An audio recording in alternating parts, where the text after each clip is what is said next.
ये वीडियो कल से वायरल हो रहा है। क्या इस वीडियो को किसी सैनिक अधिकारी ने नहीं देखा? क्या इसके आसपास में राजस्थान में कोई सीएमपी यूनिट नहीं है? क्यों नहीं किसी ने इस पर एक्शन लिया? क्यों सबका जमीर मर जाता है जब सामने पीड़ित एक जवान हो?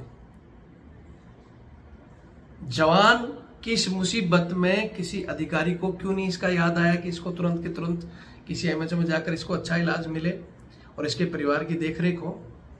क्योंकि ये जवान है। थोड़ा बहुत कीमती तो मेरे भैया सेवा पानी भी कर सकूं भाई, थोड़ा बहुत कीमती तो मेरे भैया सेवा पानी भी कर सकूं, दवाई पानी भी दिवा सकूं। क्या ये कारगिल की लड़ाई में से मेंटल होया, आज कैसे साल होगी, 26-27 साल होगी।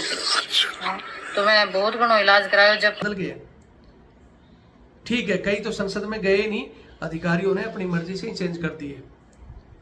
जिनको नेताओं को भी नहीं पता वो नियम चेंज हो गए, और कुछ नेताओं को सलाह देकर नियम चेंज कर सकते हो, तो इस तरह किसी के भले के लिए नियम चेंज नहीं हो सकते। जय हिंद, जय भारत, वंदे मातरम। मैं रविंद्र फौजी। साथियों, सबसे पहले आज मैं आपको एक वीडियो दिखाने जा रहा हूं। राजस्थान झुंझुनू का सूरजगढ़ क्षेत्र का बड़ौदा गांव, जहां एक सैनिक जिसने कारगिल युद्ध लड़ा और कारगिल युद्ध लड़ने के बाद वो घर आया और आज वो पिछले 13 सालों से एक चारपाई पर जंजीरों में बंधा हुआ पड़ा हुआ है। तो सबसे पहले तो मैं आपको एक वीडियो दिखाता हूं और मैं आपसे गुजारिश करूंगा कि आप इस वीडियो को शेयर जरूर करें। मैं भी इस वीडियो को हमारे जो राजवर्धन जी राठौड़ हैं, राजस्थान सरकार में मंत्री हैं, उनके पर्सनल नंबर पर भी मैं ये वीडियो भेज रहा हूं। उसके अलावा मेरे पास लगभग 500 से ज्यादा colonel, brigadier, major general, lieutenant general, retired भी और वर्तमान भी, उन सब के पर्सनल नंबर पर भी ये वीडियो मैं भेज रहा हूं। और इस वीडियो को भेजने के बाद में भी अगर इस जवान को मेडिकल सुविधा और पेंशन इसके परिवार को नहीं मिल पाती है, तो फिर मैं ये समझूंगा कि इंसानियत मर चुकी है सभी अधिकारियों की। मुझे पता है इस वीडियो को दिखाने के बाद में बहुत से कहेंगे कि भाई कुछ ना कुछ तो कमियां रही होंगी, कुछ कानूनी अड़चने रही होंगी, इस तरह की बातें बहुत से लोग कहेंगे जो इस वीडियो को देखेंगे। लेकिन मैं कहना चाहता हूं कि हिंदुस्तान का कानून देश की जनता के लिए बना हुआ है, और जब ये नेता और बड़े अधिकारी कानून को अपने हिसाब से अपनी फैसिलिटी के अनुसार तब्दील कर सकते हैं, ये कानून का प्रावधान है। किसी के भले के लिए कानून को बदलना या कानून में ऐसी प्रावधान हर जगह लिखा हुआ है कि अगर आपको इसको बेनिफिट देना है तो आप दे सकते हो। लेकिन सवाल बहुत खड़े होंगे और हो सकता है इसका भला हो या न हो। अगर आम पब्लिक, आप चाहते हो कि इस सैनिक का भला हो जिसने कारगिल का युद्ध लड़ा, आगे मैं बताऊंगा कि कारगिल युद्ध लड़ने के बाद में ये आया, ऐसी स्थिति क्यों हुई और इसके पीछे जिम्मेवार कौन है। पहले आप ये वीडियो देखें। क्या ये कारगिल की लड़ाई में से मेंटल होया, आज कैसे साल होगी, 26-27 साल होगी। तो मैं बहुत घणो इलाज कराया जयपुर भी करवा। क्या ये कारगिल की लड़ाई में से मेंटल होया, आज कैसे साल होगी, 26-27 साल होगी। तो मैं बहुत घणो इलाज कराया जयपुर भी करवायो, बिंदुसर भी करवायो, राजगढ़ भी करवायो। ई मैंने डॉक्टर ने मना कर दी, भाई दवाई कौन लागे। डॉक्टर ज्यादा किस्सा बताऊं तो इतनी मेरी भाई को नहीं छारदा। पेंशन को नहीं आओगे? नहीं, पेंशन में थारे सरकार वाला कोई सुविधा दी को नहीं, सुनाई को नहीं करी। कागज हर जगह दिखाया, दिल्ली दिखाया, केस भी करे, केस वाला भी पूरा कागज काट के कौन दे रहा। तो तेन को इलाज के लिए कोई सरकारी प्रशासन कन गया के? सब ने कह ली, पूरा कैंप लग गया, जो कैंप में भी कही मैं, कैंप में सब कही सुनाई करी मेरे कैंप में। 13 साल से जो लड़की है वो ब्याह दी, जो आपका घर आ गई, लड़को ब्याह दिया तो वो आपका कारोबार लग गयो। ये तो मुश्किल तो मेरा ही है ना भाई, सरकार से सुविधा तो मैं ही चाहूँ ना भाई, थोड़ा बहुत कीमती तो मेरे भैया सेवा पानी भी कर सकूं भाई, थोड़ा बहुत कीमती तो मेरे भैया सेवा पानी भी कर सकूं, भाई थोड़ा बहुत कीमती तो मेरे भैया सेवा पानी भी कर सकूं, दवाई पानी भी दिवा सकूं। क्या ये कारगिल की लड़ाई में से मेंटल होया, आज के साल होगी 26-27 साल होगी। तो मैं बहुत घणो इलाज करायो, जयपुर भी करवायो, बिंदुसर भी करवायो, राजगढ़ भी करवायो।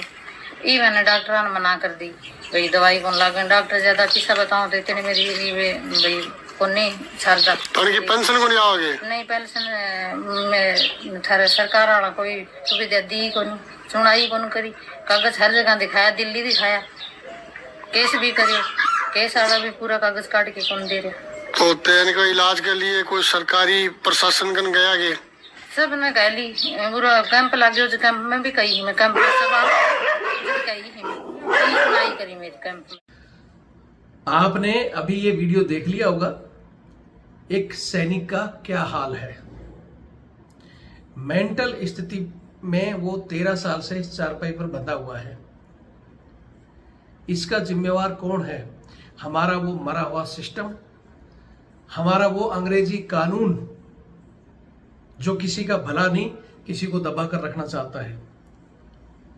अरे हिंदुस्तान का जो कानून, खासकर आर्मी, एयरफोर्स, नेवी और पैरामिलिट्री फोर्स में जो चल रहा है, वो 1857 से पहले जो अंग्रेजों ने भारतीयों को गुलाम बनाकर रखने के लिए, उनको दबाने के लिए जो कानून बनाया था, वही कानून जो कि तू ऐसे के ऐसे हमारे सेनाओं में चल रहा है। और उन्हीं कानून के बदौलत इस जवान की आज ये हालात है। जिस कानून के या उसको बदलने के लिए जो हम बातें करते हैं ना, लेकिन हमें ये कह दिया जाता है कि नहीं भाई ये तो गलत है, ऐसे फौज कैसे चलेगी। जो ब्रिटिश सरकार ने 200 कंट्रियों पर ये कानून थोपे थे, उनमें से 197 कंट्री में अपने अनुसार उन कानूनों को चेंज कर दिया गया। यहां तक कि ब्रिटिश आर्मी में ऐसे कानून नहीं है जो हमारे देश के आर्मी में घटिया कानून जो चल रहे हैं, और उन्हीं घटिया कानूनों का शिकार ये बंदा हुआ है। कारगिल युद्ध के बाद ये बंदा जब अपने घर आया है, उसके बाद ये दोबारा, जब इसकी मेंटल स्थिति उस समय थोड़ी थोड़ी खराब रही, और जब ये वापिस वहां गया, लेट हुआ या क्या हुआ अभी तक मेरे पास पूरी जानकारी नहीं आई है, लेकिन इधर उधर से जो चीजें, खबरें हमारे पास पहुंच रही है, उसके अनुसार ये मेंटल स्थिति में इसको 10 नंबर भरकर पागल बनाकर घर भेज दिया गया उस समय के अधिकारी ने। और उसके बाद ये मेंटल स्थिति में कभी गया कभी आया, और ये ऐसे कैसे बैठ गया, और पिछले 13 सालों से तो ये इसी चारपाई में बंधा हुआ है। इनके परिवार ने बहुत जगह इसकी आवाज उठाई। क्या वो सारे के सारे सिस्टम में बैठे हुए अधिकारी अगर वो कोशिश करते तो इसके परिवार को बेनिफिट मिल जाता? आज मैं पूछना चाहता हूं हमारी सेना के आर्मी चीफ से, सीडीएस साहब से, और ये सफेद पोश नेताओं से। अभी कुछ दिन पहले एक वीडियो वायरल हुआ था आगरा का, जहां एक बुजुर्ग इंग्लिश फर्राटेदार बोल रहा था, और उसने ये कह दिया कि मैंने अधिकारियों को पढ़ाया, मैंने बहुत से मेजर, ब्रिगेडियर, पता किस किस को पढ़ाया। ये अपनी छोटी सी हिस्ट्री बताई उसने, और उसका एक वीडियो वायरल हुआ, और तुरंत सीएमपी के कुछ जवान आए, अधिकारी आए, और उसको बताया जा रहा है कि भाई उसको बढ़िया ट्रीटमेंट दिया जा रहा है, उसका एमएच में इलाज किया जा रहा है, और उसके बारे में सोचा जा रहा है। ये वीडियो कल से वायरल हो रहा है क्योंकि ये जवान है। क्या इस समय सेना की आंखों पर ये वीडियो कल से वायरल हो रहा है, क्या इस वीडियो को किसी सैनिक अधिकारी ने नहीं देखा? क्या इसके आसपास में राजस्थान में कोई सीएमपी यूनिट नहीं है?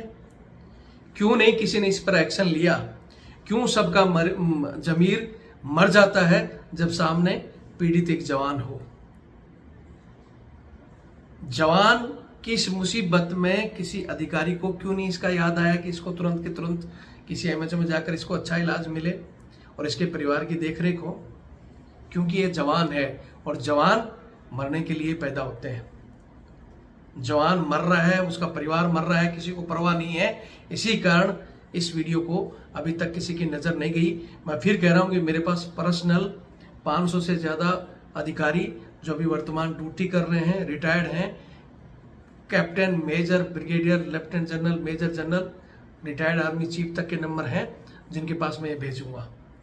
और मैं उम्मीद करूंगा कि इसके भेजने के बाद इस पर वो संज्ञान लें और ऐसी स्थिति में नियमों का उल्टा सीधा हवाला ना देकर इनकी मदद करें। अगर आपके अंदर इंसानियत जिंदा है तो कानून इस हिंदुस्तान में जब 1857 में ब्रिटिश आर्मी ने लागू किया था, जब 1947 में हमारा देश आज़ाद हुआ, तब उसमें से कुछ सख्त कानूनों को छोड़कर ऐसे कैसे अमेंडमेंट में आए और उसके बाद में भी समय समय पर बहुत से कानून बदले हैं।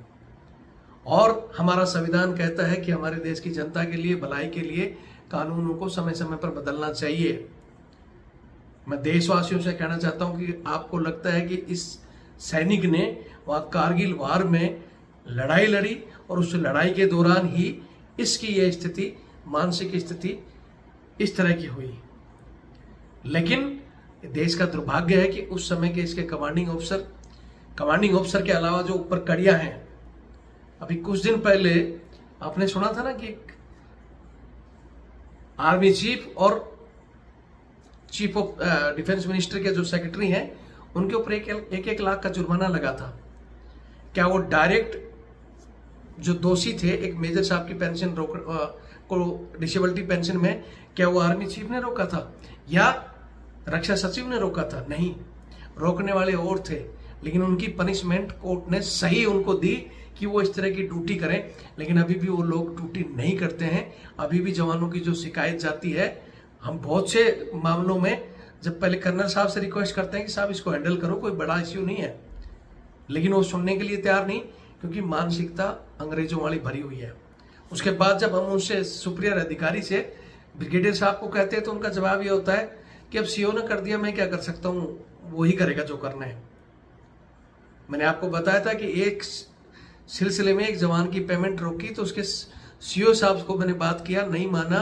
फिर उसके बाद में रिकॉर्ड में लास्ट जो उनके लेफ्टिनेंट जनरल रैंक के अधिकारी से मैंने बात की तो बोलते हैं कि आप आर्मी कमांडर से बात कर रहे हो, मैं क्या करूंगा, सीओ ने कर दिया। तो मैंने बोला साहब, जवान को मुसीबत आ रही है कल और उसका परिवार अपने मरने की स्थिति में है। बोले मरेगा तो मैं क्या करूंगा। तब मैंने कमांडर साहब को कहा, आप इस लायक थे नहीं कि आप लेफ्टिनेंट जनरल बन जाओ। अगर आप जवानों की मरने की बात करते हो तो आपने किसके बदौलत वहां तक उस रैंक तक पहुंचा है। मैंने बहुत उल्टी सीधी उनको बातें सुनाई और वो अभी रिटायर्ड होकर राजस्थान में ही है।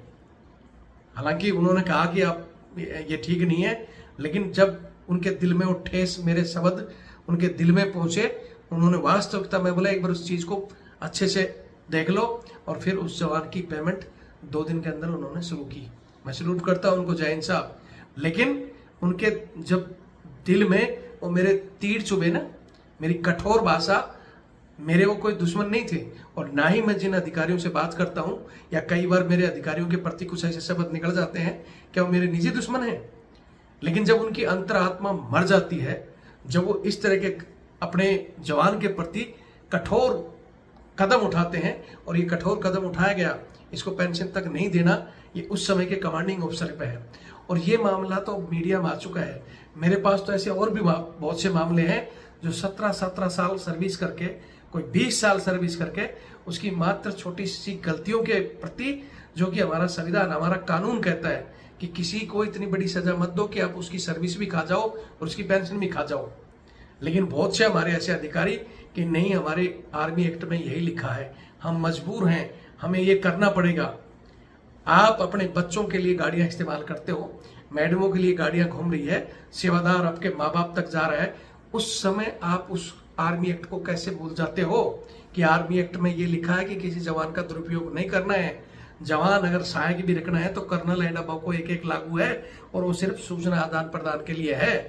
लेकिन उस समय आपने अपने लिए उस नियम को किस तरह हैंडल कर लेते हो, और जवान के वेलफेयर के समय, जवान की गलती के समय उसको मैक्सिमम सजा देकर उसका कोर्ट मार्शल करके घर भेज देना, उसको पागल करके घर भेज देना, और उसकी मेंटल स्थिति वास्तव में क्या थी या है उसको नहीं देखते हो। जो वास्तव में मेंटल है, जिसको मेंटल का इलाज चाहिए उसको मेंटल का इलाज नहीं मिलेगा। जो इनके घरेलू कामों के लिए मना करे उसको मेंटल बनाकर जबरदस्ती उसको टॉर्चर कर दिया जाता है। ये हमारी फौज में है। ये माननीय प्रधानमंत्री जी को ये वीडियो देखना चाहिए। मेरे पास रक्षा मंत्री जी के पीए साहब का भी नंबर है, त्रिपाठी जी और जो दूसरे हैं उनके भी नंबर है, मैं उनके पास भी ये वीडियो भेजूंगा। बहुत से हमारे जो इस समय मंत्री हैं, मुख्यमंत्री हैं, उनके पास भी, जिसके पास, मेरे पास बहुत से ऐसे मंत्री है, उनके पीए के नंबर है, मैं सबके पास भेजूंगा। अगर इस देश में किसी का जमीर जिंदा है तो तुरंत से तुरंत इस जवान का इलाज भी कराएं और इसके परिवार को बेनिफिट भी दें। मैं फिर कहना चाहता हूं, आप अपने लिए, ये जितने भी हमारे आईएएस, आईपीएस, मंत्री, खाती, बैठकर कानून में अमेंडमेंट करना आप लोगों के हाथ में है और आप करते हो। कई बार कोर्ट जिन कानूनों का हवाला देते हो वो कहते हैं कि संसद में जाकर वो नियम कानून बदल गए। ठीक है, कई तो संसद में गए नहीं, अधिकारियों ने अपनी मर्जी से ही चेंज कर दिए। जिनको नेताओं को भी नहीं पता वो नियम चेंज हो गए, और कुछ नेताओं को सलाह देकर नियम चेंज कर सकते हो, तो इस तरह किसी के भले के लिए नियम चेंज नहीं हो सकते। मैं हमारी जनता से जरूर गुजारिश करूंगा कि मैं तो पर्सनल इनके पास भेजूंगा ही, लेकिन जब तक आप इन चीजों को वायरल नहीं करोगे, शायद इसके परिवार को या इसको जो बेनिफिट मिलना है, जो इलाज मिलना है, नहीं मिल पाएगा। उन लोगों का जमीर तो पता नहीं जिंदा है या मरा हुआ है या मरे हुए हैं, मेरे को पता नहीं, लेकिन अगर आप देख रहे हो और आपका जमीर जिंदा है तो वीडियो को शेयर जरूर करें। और जितने भी आपके कॉन्टैक्ट हैं, पर्सनल नंबर पर आपका कोई मंत्री, संतरी, जो कहते हो ना कि मेरी पहचान तो वो राष्ट्रपति तक है, या मेरी पहचान तो वो क्या बोलते हैं, ट्रम्प साहब तक है, तो ट्रम्प साहब को तो छोड़ दो, लेकिन हिंदुस्तान में अगर आपके पास आपकी पहचान है, वहां भेजो और उनको बोलो कि साहब इसको किसी भी तरह सुविधा दिलाओ। और मैं फिर कह रहा हूं कि वो चाहें तो सुविधा दिला सकते हैं, और ये मैं भी कोशिश करूंगा जल्दी इनके घर जाकर इनका पूरा बायोडाटा लेकर कि किस कोर्ट में गए थे, और कोर्ट को भी कहना चाहता हूं कि बिना देखे हुए डिले मैटर बनाकर आप तो छोड़ देते हो, लेकिन हालात आपने देखे। आप जिस मैटर को डिले मैटर या हम नहीं सुनेंगे, ये हमारे दायरे से बाहर है, लेकिन आपको उन चीजों को ग्राउंड में उसके साथ क्या स्थिति हुई है उनका हवाला जरूर देखो।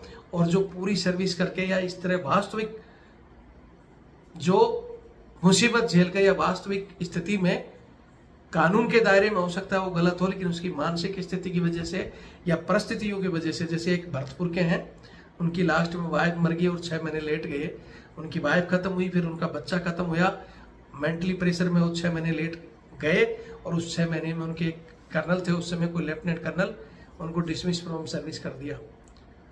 17 साल सर्विस के बाद 6 महीने लेट होने पर आज तक उनको पेंशन नहीं मिली है।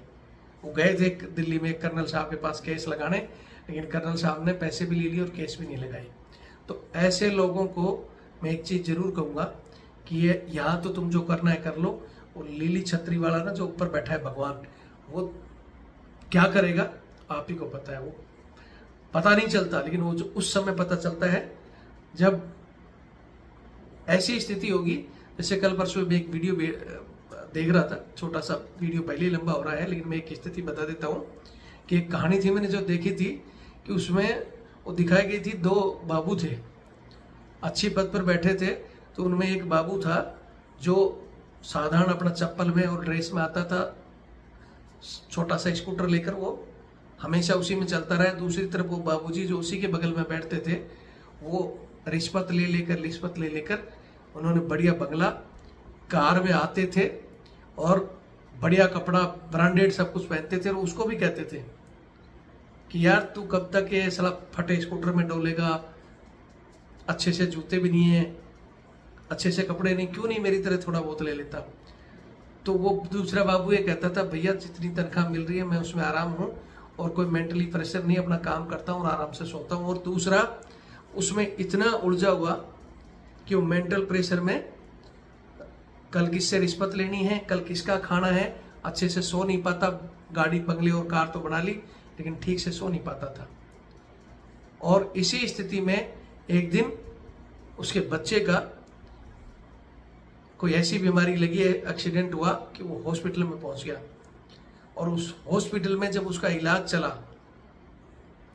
तो उसकी पूरी कमाई हुई दौलत उस इलाज में खर्च हो गई। जो रिश्वत की थी वो भी, गाड़ी, बंगला सब कुछ बिक गया, और लास्ट में वो बैठा बैठा वहां रो रहा था, और डॉक्टर ने जवाब दे दिया कि आपका बच्चा आप कभी भी 2-3 घंटे का मेहमान है, मर जाएगा। तब उसने ये रियलाइज किया कि आज मेरे पास कुछ नहीं है, बस जो दौलत थी वो भी गई और अब बच्चा भी जाने वाला है। तब वो बाबूजी उसी चप्पल में आकर उसको बोलते हैं कि क्या हुआ, क्यों रो रहे हो।